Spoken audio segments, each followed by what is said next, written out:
So I hope everybody is here today, is excited. One of the things we just wanted to get across, I was talking to Nick and David in background. Obviously, since we can't see you, you can see us. We just want to make sure we're getting across to you and give you an opportunity to make some comments in background, ask questions, and then as we finish up, make sure we address those so each person walks out feeling like they've had the opportunity to interact today and get their questions answered. One of our goals always in doing these things is to improve each and every time. We've done a bunch of them just like you guys have listened to over the last couple of months as things have obviously changed for all of us. And we're trying to still bring value to you. And now we're doing it virtually instead of one-on-one in person or in front of a group. So our opportunity is still the same. It's to bring value to you. We're trying to bring you something new and different each and every time, give you something to walk away with that you didn't know beforehand and can help you in your professional real estate investing careers. That's always our goal. So let's get started. Nick, if you can bring the PowerPoint up, that'd be great. Now everyone can see this now, right? So our company, BRRRR Funding, we are a private lending company. We specialize in asset-based loans for you, today's professional real estate investor. Things have continually changed in that market. We're always here to answer questions, and that's the opportunity between us to form relationships long-term. Today, we're talking about the BRRRR method.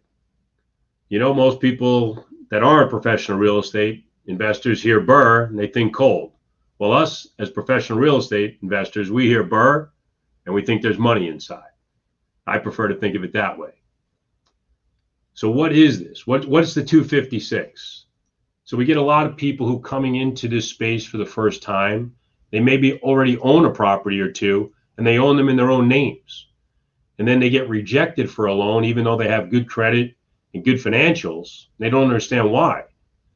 Well, working in the old school methodology of having those properties in their own names, putting them in through traditional lending sources, residential lenders, there's a Fannie Mae, Freddie Mac limit to how many loans you can have. And also each and every time it's going to report on your personal credit report. So we want to do something different here. Here, these types of loans are commercial loans. They're not on your personal credit report, and there's absolutely no limit to how many you can have. We have one client that literally has 256 loans in their various entities' names. They buy the properties, they renovate the properties, they rent them out, and they refinance them and take out cash each and every time with no seasoning requirements. So unlike residential style loans where you might need to own the properties for a year or two or more even, Valley National, for instance, a name probably a lot of us in the tri-state area know as a banking institution, might not consider a property seasoned until you own it for 5 to 10 years. That's insane in today's world. In 5 to 10 years, we probably flip through that same property. If the gentleman's in the audience today with me, I don't know if John's here or not listening in background, but John and I have flipped the same property 3 times in a 10-year frame. So we've sold it out, bought it back from a bank as an REO, fixed it, got it re-rented, cashed out, then sold it to another investor and did it again. So you keep repeating that. You can't be stopped if you understand what you're doing. The rules are set up to not stop you. So here's an opportunity to take your hard-earned money and then get it back out and then some. So there's money in there for you. So I like to teach about the 7 steps to freedom using the 30 model. What are the 7 steps to freedom? Buy one house or multifamily per year for 7 straight years. And probably most of the people in the audience are a lot younger than myself. I'm 57. But if you're a young guy in your late 20s or a woman in your late 20s and you execute this plan, by the time you're my age, you've amortized it off to 0. If you're in the tri-state area, let's say even in an average market, each one of those houses will be worth at least $200,000 in 20 years. You'll own 7 of them. You'll have $1.4 million of equity working in a job and no one will know. It's awesome. You'll be free. You will be free. You will not have to work for the man or the woman. And you can use the 30-year programs without debt to income ratios, without hitting your personal credit reports, allowing your tenants to pay this off for you daily. The most common strategies that we see are wholesaling for the quick dough. In a month, 90 days, you can raise some money for your down payments by wholesaling a property or two. You can flip. You can buy, fix, and flip. Probably make, in a bad deal, 0 to 10%, but in a good deal, 20, 30, 40% profit on your money. But then the ones that really set you free, the 7 steps to freedom, the BRRRR method, buying, fixing, and holding, and eating their dough by taking cash out and setting yourself up, not when you're old, but when you're in your 40s or 50s, to truly be free. Never sit around and wait and hope the government figures out Social Security. That's a crock. It is not going to happen. If you have a whole bunch of money in CDs or you have friends in CDs, those are certificates of death. They're appreciating at 1% annually. The cost of living is a multiple of that. You are losing money holding money there. But what do you need to know to help you as you go through this? Well, you go into a car dealership, and what's the first thing they ask you? How much you want to spend a month? What's the monthly, or what's your target monthly? What are you doing? To improve yours and keep yours as low as possible, you need to be very conversant in your own FICO scores. Before the pandemic, it was very free, the money. It flowed very easily. Now, post-pandemic, it's changed a bit. The Mendoza line, what are we looking for? When you talk to Joel, you talk to guys in our office, Aaron, Jerry, John, Michelle, or if you talk to other people like us, you're going to hear the 680 number, flowing a lot. You want mid-FICOs to be 680 for you to qualify for the best. We have programs down to 600. The interest rates are a little higher, not incredibly higher, a half a point to 1 point. We even have a way to go down to about 550 if you don't have any bankruptcies, foreclosures, etc. in the last 12 months. So what can you do to help yourself? 1, know your credit score. Credit repair. If you can find a company or two that is above board and doesn't just take fees from you on a monthly basis, that can help you with your credit repair, this is exceptionally valuable for yourselves. Do the work, getting your credit up to 700, 720 in particular. Once you get above 720, 740, you're getting the best rates and terms from all guys like me. I use guys generically, but from all people like me that are in the private lending space, once you get to 720, 740 and above, you are golden. We like to joke with people when they ask, can't you go lower? We ask, well, if you have that special that for the 823 and above crowd, yes, we can. But the reality is at 740 and best, you are best. So what information do we all need so you can prepare yourself better to interact with us and get the best for yourselves? I would suggest, and we're happy to hand out the whole presentation so you can take this one pager in particular and focus for yourselves in building your own portfolio of what you need to help myself, anybody you're going to interact with, to get loans from. So what information do we need? Let's drill down a little. I know it sounds silly, but the borrower's name and address. All of these loans are going to be done in entity names. LLCs, corporations, S Corps, C Corps. If you have a trust, talk to us offline. We can deal with trusts also, but we need some more information from you so we can specifically understand what's happening. But backing up, get your corporate docs together. I'm going to use the state of New Jersey because I'm sitting in New Jersey right now, but we can lend across just about all 50 states, really 43. Corporate docs are named similar, but not perfectly identical as it comes to the certificate of formation. In Pennsylvania, it's called a certificate of organization. In New York, the articles of organization, but they are the same thing. SS4, or the EIN letter that you get from the IRS, the one-pager confirming your tax ID number.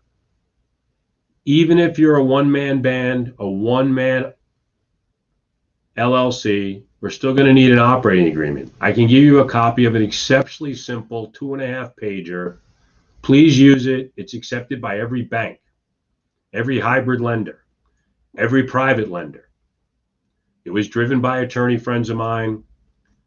We don't need to argue. Sometimes we get 30 pages with multiple mistakes within. Keep it simple, very straightforward, gives you as much flexibility as you need. And those are the 3 core corporate docs.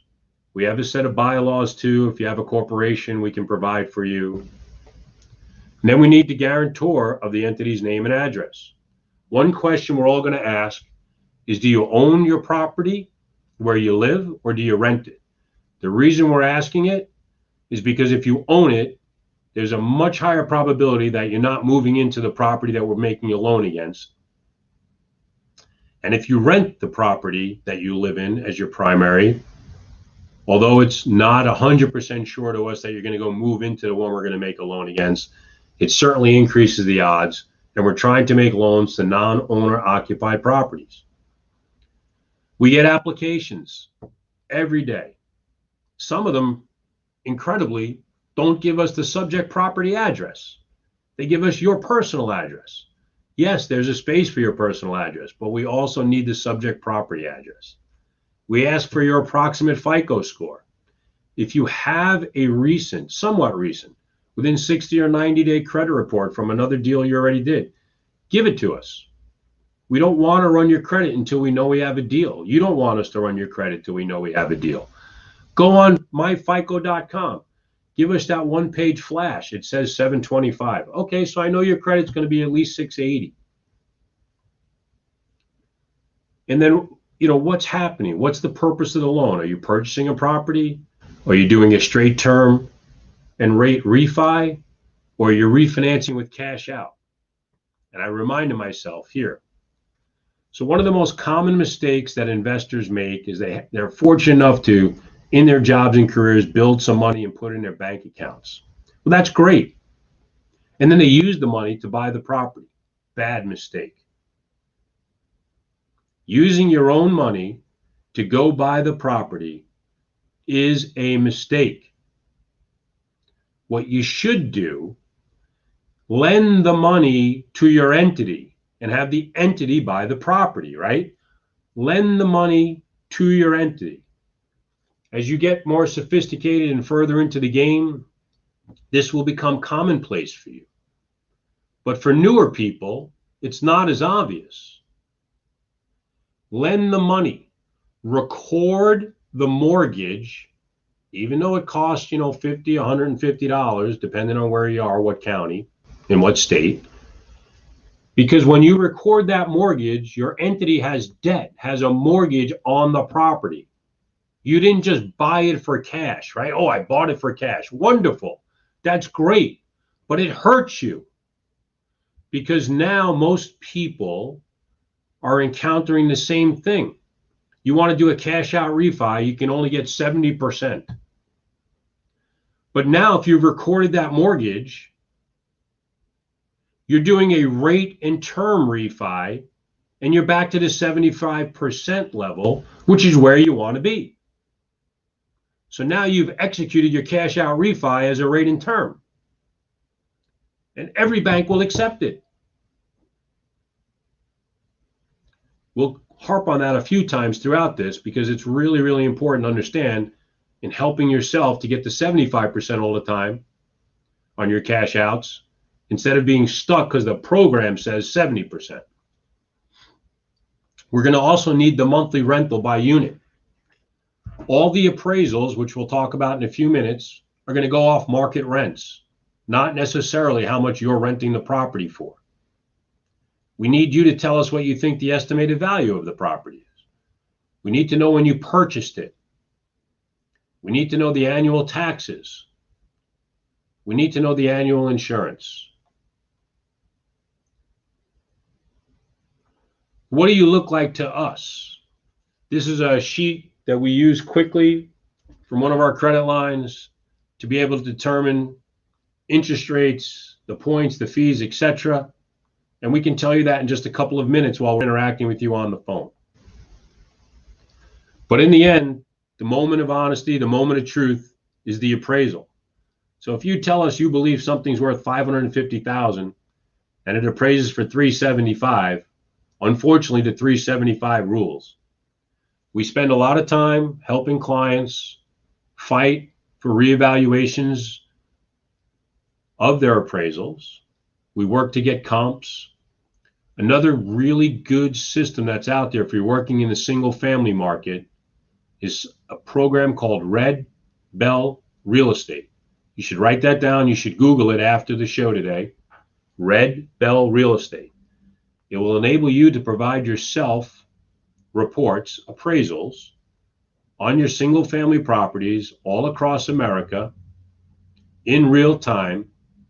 We recently, and I mean recently, Thursday, Friday, we were able to provide comps, sold sale comps from the MLS as recent as August 3rd, July 29th, that the appraiser didn't have access to yet.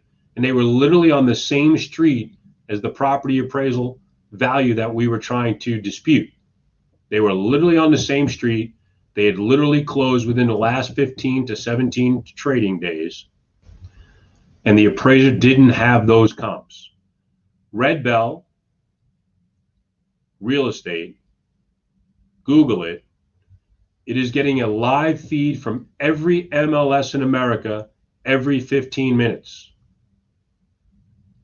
Most, not all, professional funding sources are using it internally for desktop reviews on single families. You can see information back 10 years on the property. You can see what the insides look like when it was renovated. You can see then when it got destroyed by the tenants and got resold as an REO by a bank with the price drop.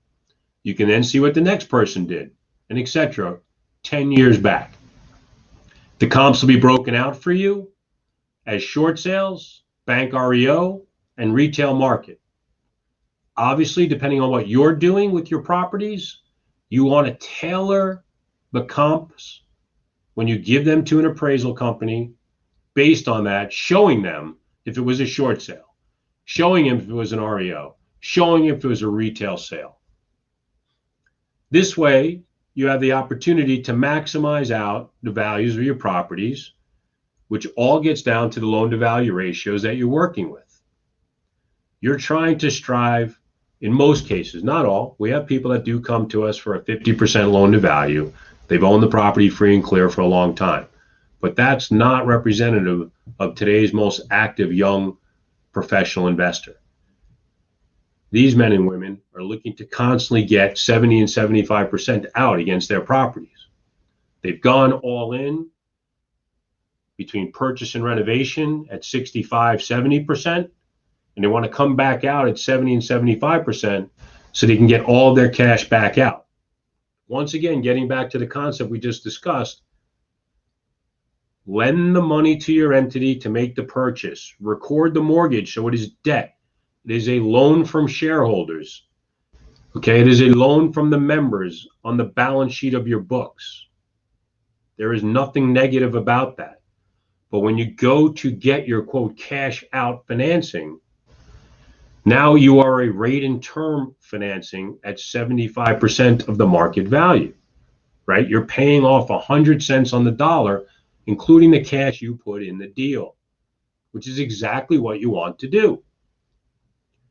To set yourself up to do that, it costs probably $50 to $150, depending on what county and what state you're in America, to record that mortgage against your LLC or corporation in that county.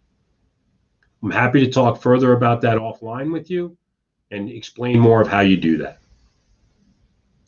You need to ask the lenders what the origination fees are. Don't make an assumption they told you the interest rate and that's it. Prior to COVID, a lot of loans went up with no points at all. Now with COVID, all of our credit lines are forcing us to charge points no matter what. Our cost of capital is going up, and unfortunately, it's getting passed to you, the borrower. Make sure you ask.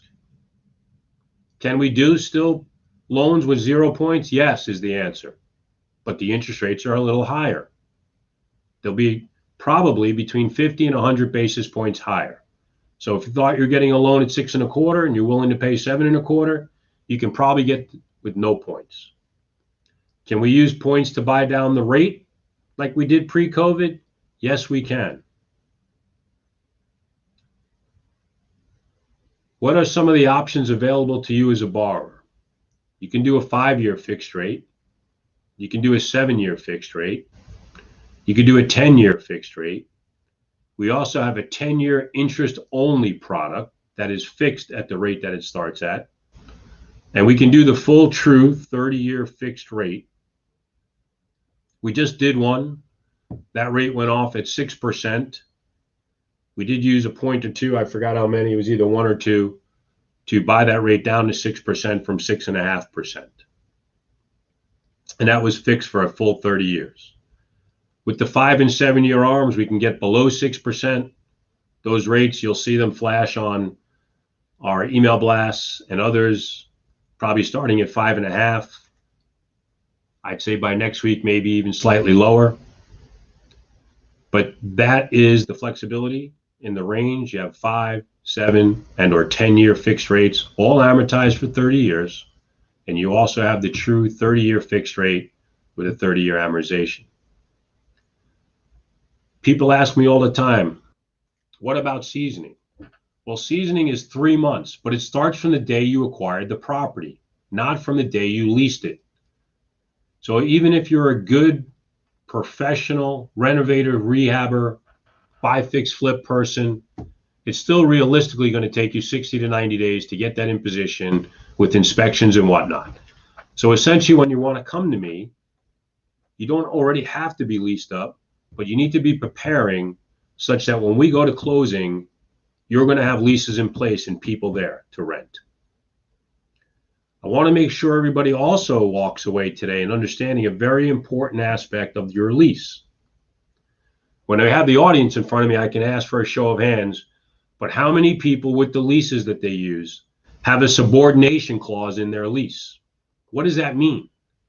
A subordination clause simply states that the lease, the renter-tenant's lease, is subordinate to any existing mortgage or any contemplated mortgage to be put on the property by the owner. No tenant can take that lease and go down to City Hall and record it and try to make a claim that they have any rights to the property. All lenders will require this. Our mortgages must be in first position under all scenarios. The subordination clause, which I'm happy to give you a 1-paragraph that you can insert into your leases. I'm happy to email that to anybody. It will be accepted all across the spectrum, regardless of what lender you use, a mainline bank, a hybrid lender, a union, a credit union, whatever the lender may be. So who are today's lenders? What's going on our side of the fence? We have mainline banks. Our office does a lot of work, as Nick can tell you, and David and Elijah and the rest of the guys. We do a lot of work in traditional banks where people are getting rates of, realistically mid-high 3s down to, let's say, 4 to 4.25, and then working their way through old school hybrids where, traditional older names, Vizio, Silver Hill, Velocity might be some of the names people are familiar with. Some of them are still shut down completely. They went out of business March 5th to 10th and haven't come back up and running yet in most cases, leaving a big void in the market. A lot of people came to us scrambling, looking for alternative solutions. We were able to provide them and keep lending, albeit slower, but we did, and we're able to continuously lend throughout. And today's hybrid, our credit lines have given us some flexibility, And why do people come to us and use those? There's certainty. Within, realistically, I'd say at worst 72 hours, we can tell you, yes, it'll be the structure of the loan for you. So there's certainty that you will get a loan. There's the speed. If you're prepared and help us with all the documentation, from the day you give us the documentation to closing will be about 21 days. Now, if you're not prepared and there's multiple changes and there's gaps in the paperwork, it will take longer. So let's work together up front to get those gaps closed. Make sure we go over it and help you paper and update your paperwork immediately so we can get you to closing faster, because that's where you want to be, getting your cash, right? Either closing on your purchase, closing on your true refi, or closing on your refi with cash out. The most important thing to you is to get to that closing table. So let us help you by you helping us, providing us with the documentation as fast as possible so we can review it with you and show you what changes need to be updated to help you get there. With interest rates as low as they are today, the spreads between traditional banks and us hybrid lenders has continually shrunk. And now realistically, it's at roughly 2%, that swing. So if you don't have tax, or for whatever reason you don't want to use tax returns, that spread over what the perfect borrower is getting has shrunk to about 2%, meaning your rates will be in the 6 to 6.5 range, maybe 7 at worst, and the bank rates will be at about 4% to 4.5 or 5% at worst. And yes, the perfect person, the perfect setup, the perfect scenario can go lower than 4%. Yes, that's true. But there is no certainty, because that process will take 60 or more days, and you could be rejected all the way up to the end. Here in the hybrid world, you're going to know very quickly that you have your loan in place and now it's working towards completion. So what will make you successful? First, you got to be honest with yourself.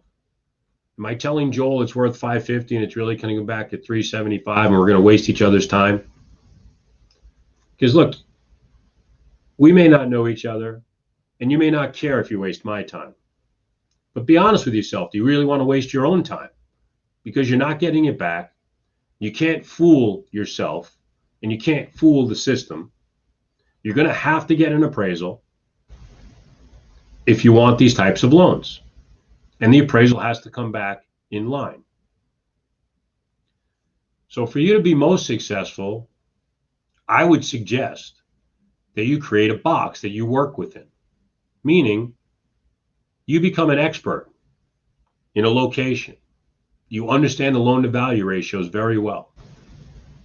You understand the type of project you're working on very well. You buy a property, it has a simple renovation, you get it under control quickly, and you keep those renovations in line with how much experience you have. If you're just starting out and you're in year 0 to 1 of your career, does it really make sense to buy something for $180,000 and needs $180,000 of renovation?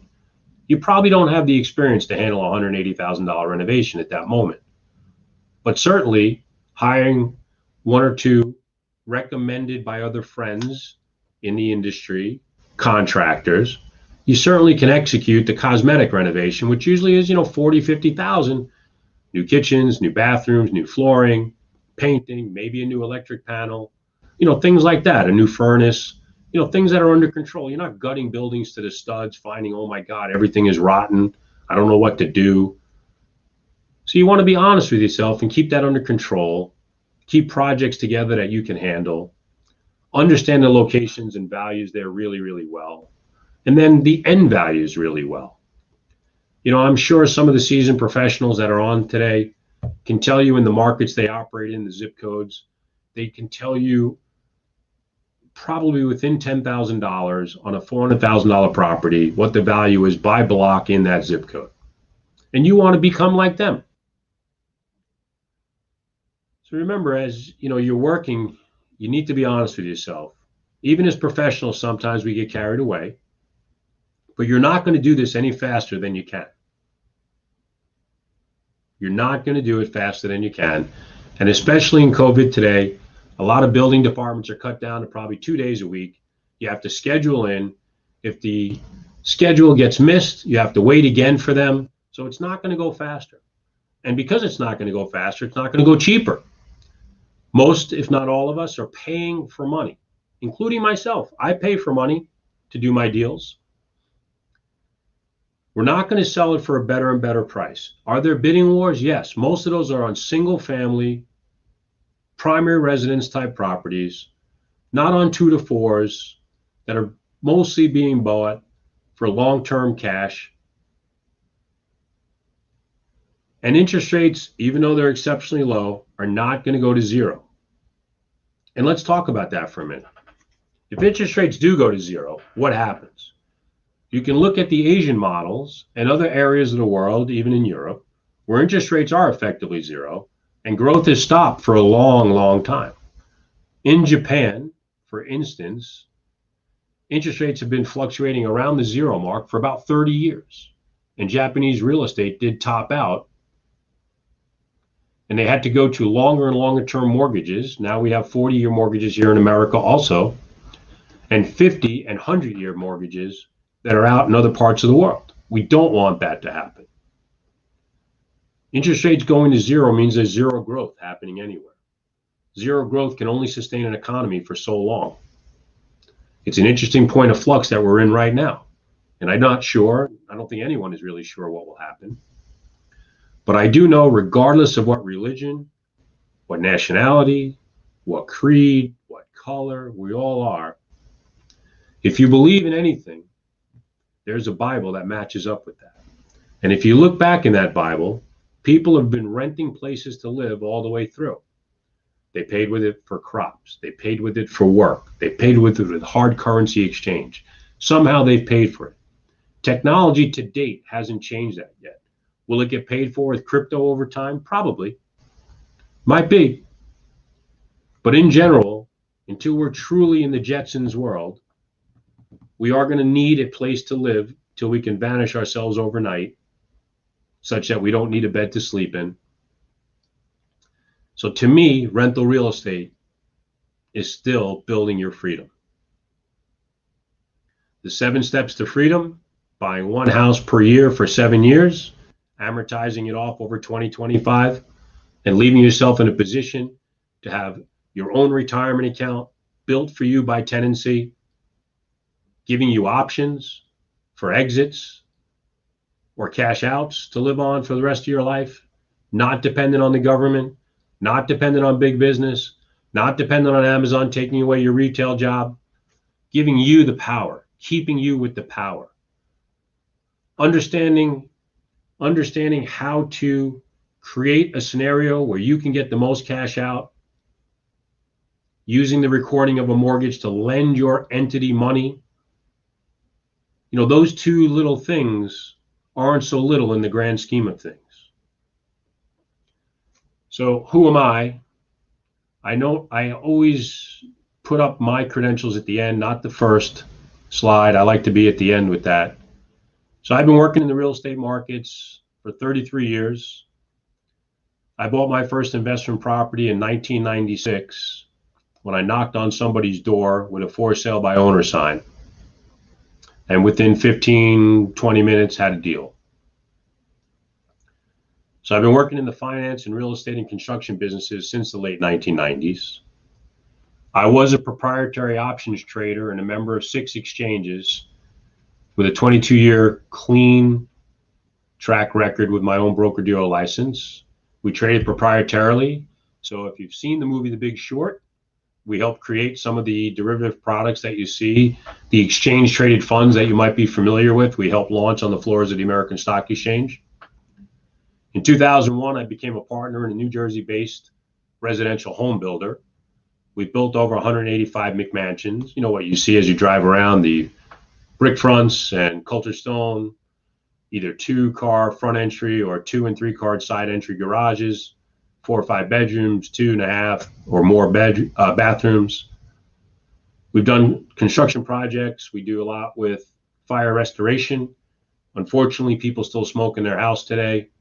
Once in a while, they fall asleep and unfortunately burn down their homes. public adjuster will call us up and ask us to make a bid to rebuild the home. We do and have done tons of vanilla home remodeling, at a levels. That's obviously in Central Jersey, a great way to build value on properties. Philadelphia, it's all the rage. New York too, and Long Island especially, you're going to need to do that to create value such to make the deal viable. I moved into the mortgage space in the early 2000s, and I'm happy to say I've helped originate over 1,000 loans and growing each year.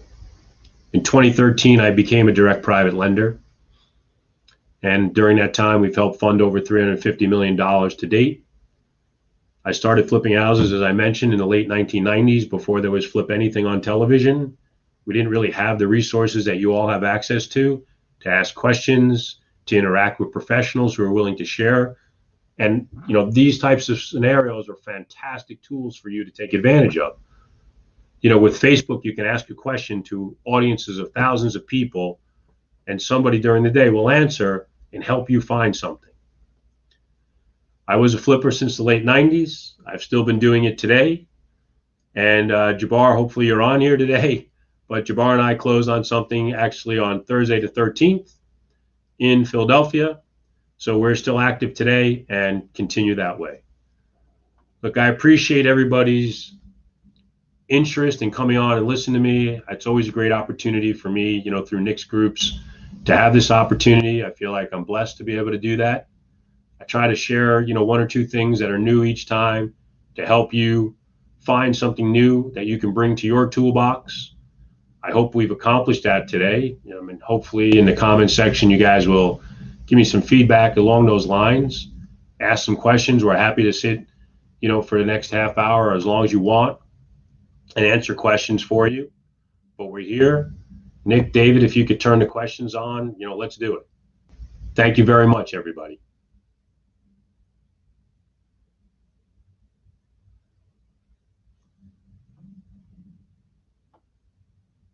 Are there any questions?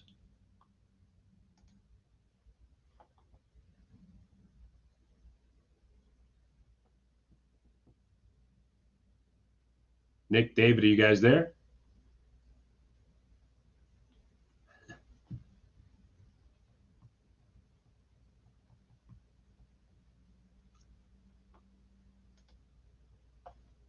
Let me just type in the box.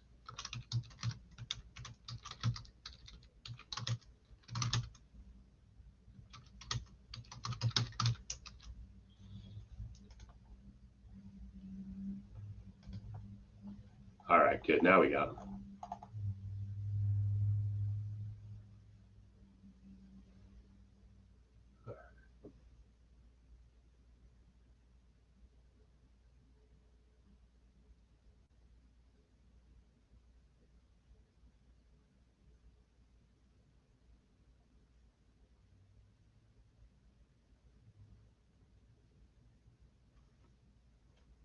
We have a lot of Facebook chatter in the background, people debating whether they should be using the BRRRR method or what happens in a pandemic if people can't pay their rents. What's happening is going to these various back engines, our servicing companies, and talking to them to do workouts on the payments.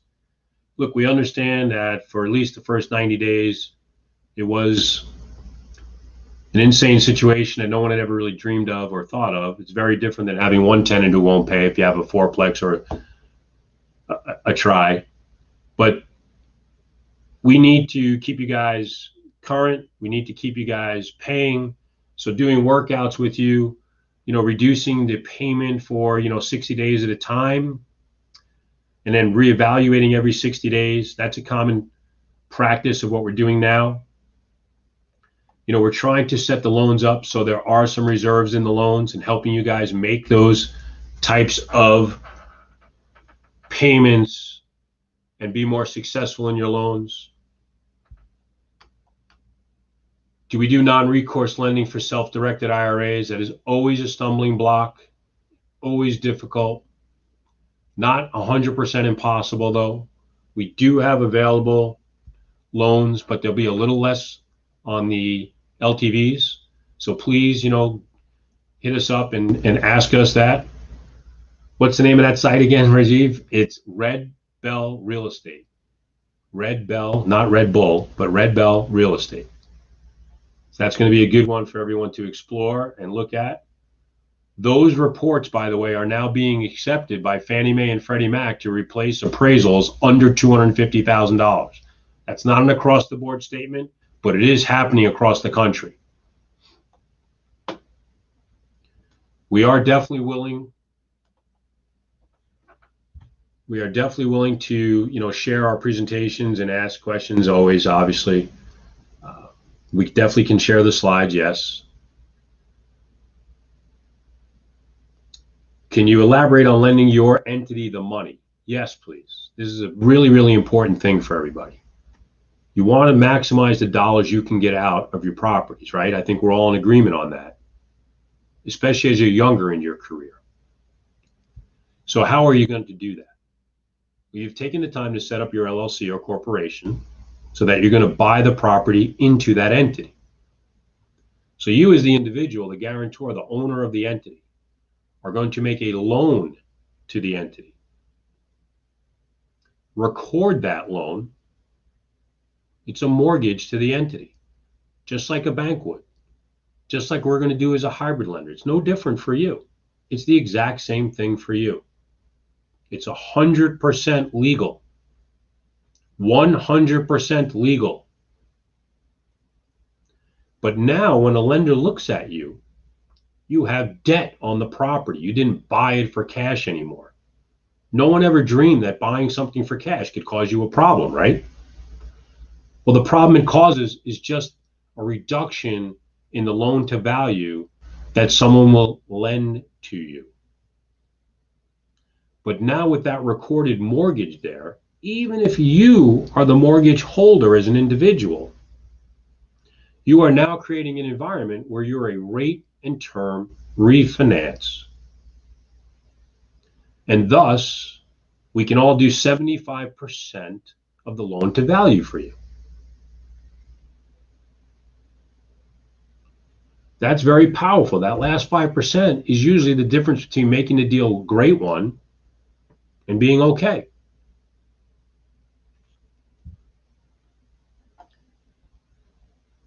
What are some of the other ones? Yes, we can send out the subordination clauses, and we're happy to share that. Make sure they're included in all your leases. What are the loan structures when lending to the entity? So the entity is going to be the borrower. You're going to make a personal guarantee as the owner, member, shareholder of the entity. The entity is the borrower.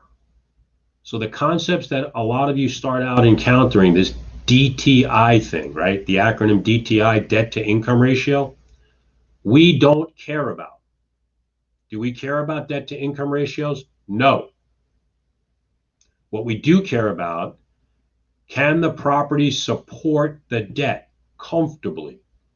Meaning the rent that you collect less the operating expenses. And in this case, we're going to keep the operating expenses to a minimum. One, what's the mortgage amount? The principal and interest payment. Two, what are the real estate taxes on a monthly basis when we add it to the principal and interest? And the third piece, what is your annual homeowner's insurance divided by 12, and we add it to the monthly cost. So your principal and interest, your real estate taxes on a monthly basis, and your insurance on a monthly basis. Those three items, the rent has to be over those three items total. So you have a positive debt service coverage ratio above 1-to-1. Pre-pandemic, we could go below that. Right now, our programs are not allowing us that flexibility. So you need to pay attention to that. We are looking for people with 680 credit scores and above. We can definitely go to 600. It will cost you about 50 basis points more in the rate. So don't get discouraged. You can work on your credit every day, every week, every month of the rest of your life. But it will not prevent you from operating working successfully as a professional real estate investor on day one. But throughout my presentation, and I'm sure my fellow presenters today, usually they'll put a blurb in somewhere that says talk about credit repair. It's something that you should see all the time. Where do you see rates on rental loans going down in the future? So I'll tell you a quick story. The last loan we did before we shut down pandemic, literally, I forgot what day it closed, but somewhere between March 5th and 10th, we were literally executing the closing. The wire had gone out to the borrower, and our credit facility called us up and said, you got to get the wire back. Like, what are you talking about? The wire's in the kid's account already. I can't get it back. It's illegal. So that was a crazy, crazy situation. And I believe that loan went off at 5 5/8, maybe 1 or 2 points. So we just executed one on Thursday at 5 3/4 and 2 points. So rates are starting to really narrow. The 5 3/4 and 2 points on Thursday or Friday was on a 5-year fixed rate on a 30-year amortization. So I don't want to mislead anybody. It wasn't a 30-year fixed rate on a 30-year amortization, okay? The last one I was talking about in March was a 30-year fixed rate on a 30-year amortization. I think the rates are going to hover in this area, the 5.5, 6.5 range, depending on your credit scores, depending on loan to value ratios, okay? You should be prepared to show reserves. You should prepare yourself to show 6 to 9 months of reserves. Principal and interest, real estate taxes and insurance. That monthly number, let's just make up a number, say it's 2,500.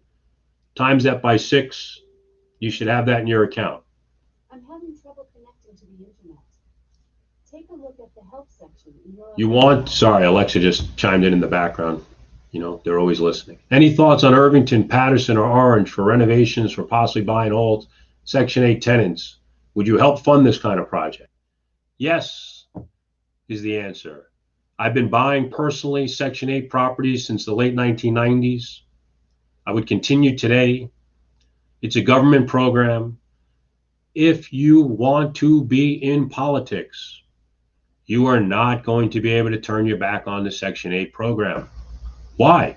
Because you won't get votes. So instead of bitching about all the politicians, let's think about some of the strategies that are available to us as investors.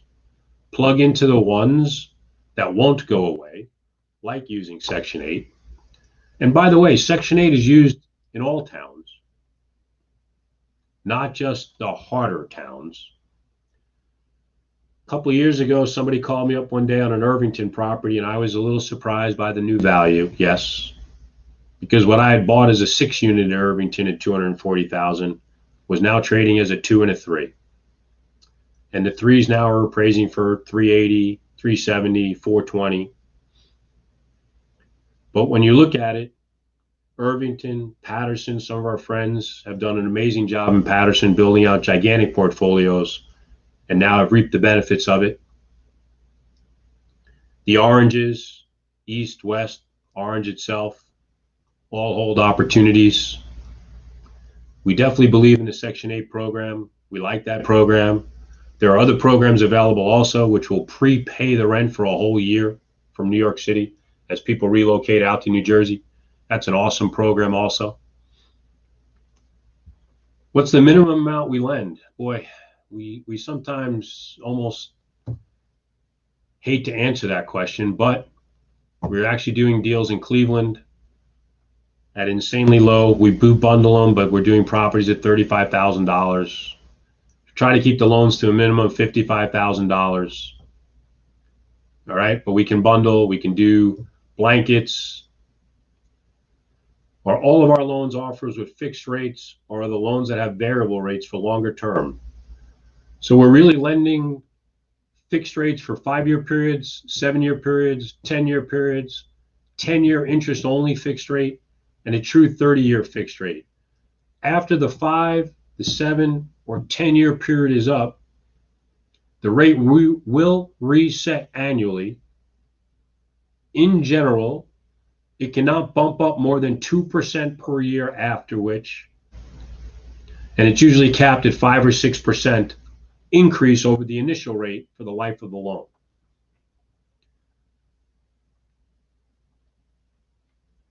Minimum that we lend, I buy properties out of state that are much less expensive. New Jersey, yes, Gary, I just talked about, Cleveland as one example. Parts of it, everyone says I'm in Atlanta.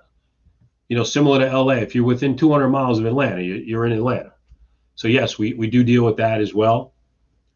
My cell number is 732-598-0351. I try to get back to everybody within 4 hours or the same day. It's easiest to reach me during the week between 6 and 9 p.m. I'd say 5 and 9 p.m. If you leave a message during the day, I will respond. I will get back to you. You can text me all day on that number. We get an amazing amount of texts. Sometimes it's crazy, but thank God they come in all the time. My email is simple. It's my first initial. It's my last name that you saw on the slide. So it's J Kraut, J, K like Kevin, R, A-U-T at bridgexfunding.com, or you can use a simpler, shorter one, J Kraut at orbitccharlie.com. We're happy to answer any and all of your questions. We're working with people all over the country. I actually got a text message this morning from a gentleman out in California. We just closed in Southern California. That was pretty cool. We've just closed in Utah. We've just closed in Denver, Colorado. We just did some things outside of St. Louis. We closed in the greater Chicagoland area. Cleveland. Florida is big for us. Texas is big for us. Still 80% of our business is in the greater tri-state area. And what I mean by tri-state, Massachusetts down to Virginia. I know that's not exactly tri-state, but that is a strong lending area for us. Wednesday night, we were on a different Zoom meeting, and the person from Virginia hooked up with us. We got her all set up. So it's pretty cool. With Zoom, you can reach out to tons of people. It's obviously even more widespread with the internet. We're on the internet as much as we can be, but, after a while, that becomes counterproductive. I'm a big believer in the BRRRR method. I didn't know what it was called back in the early 2000s when I was doing it. Banks obviously weren't so hypersensitive to it, I guess, of giving a guy who just owned real estate cash in their hands. They didn't really know how to deal with it. Now, certain banks have shied away from it. They won't deal with real estate investors right now. Other banks, it's a great source of business for them. I would suggest that real estate is an amazing second business. You can quietly build unbelievable wealth over time while you maintain your day job. And as you get to the point where you can replace your day job salary consistently, being honest with yourself again, it is an amazing place to work on a daily basis. You don't have to put up with the nonsense of IBM, where you're waiting for 12 people to determine your next 2% raise. You can determine your own income. You can determine your work hours. Working the smart hours obviously will, yield you the best results. You can create ways to create multiple income days per month, which is a key. You have to think about that. Another thing you might want to consider as a nugget for today, most everybody that works a job, a job, which leaves you just over broke, right?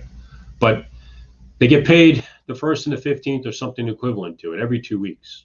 So as a landlord, you want to keep in touch with your tenant. Why not let them pay every 2 weeks, cutting the payment in half? It'll do two things for you as a landlord. One, it'll tell you sooner if you have a problem, right? You won't have to wait 30 or 60 days to find out if someone can pay you. And two, it will give you 13 months of rent a year instead of 12. You're going to get paid 26 times, right? Once every 2 weeks, 52 weeks a year, 26 times, divided by 12, gives you over 12 months a year, right? So it gives you an opportunity to get some more rent in your pocket. And tenants like it because it puts less pressure on them to come up with the whole rent at once. So I think there's a number of different things that are out there. It gives you an opportunity to present yourselves to banks, to guys like myself, in a better and more positive professional light. Another question, if the property is vacant, can we lend on it? What we can do is get an appraisal going, and the appraisal will be based on market rate rents for the area. You will need to have leases and tenants for closing though. Okay, so we can get the process started so you have less of a gap in between when you want to pay off your hard money private loan. Can we fund a 6-unit in Cleveland? We can fund a 6-unit in Cleveland. If it's, $60,000, $10,000 a door, it's going to be hard. If it's $150,000, a little more rational, yes. So we got to balance it out. Let's talk together about that. I'm happy to talk about that, okay? And see what the opportunity is for both of us. I'm only successful. And when I say me, I mean all the other people on the panels today, in the other chats, in the other groups. We're only successful if you guys are successful. We need to help you with our experience, cut down your learning curves, increasing your for you, which makes it better for us. And together we work as a team, and that's the most important thing I think we can, help you with and bring to you as, for lack of a better term, more seasoned professionals. But to me, I hate when people tell me how old they are. I don't care. I care about how experienced they are. They're two very different things. I worked in the corporate world for 3-4 years and quickly understood it was not for me. There were people around me who'd been around for 20, 30 years hiding in desks, and I only had 1 or 2 years of experience to offer me. I didn't feel like they could teach me anything. I was very turned off by that. I was very frustrated by that. Finding good and proper and solid mentorship is the key to your success as a young person. Follow those people that are going sideways higher. Be nice to those people going sideways. Be nice to those people going sideways down. But follow the people going sideways up. Go with them. Offer them your assistance. Sometimes offer it for free. Show them you really mean business. You're passionate. You're committed. You're excited. You want to learn. You're flexible. You'll do something to invest in yourself.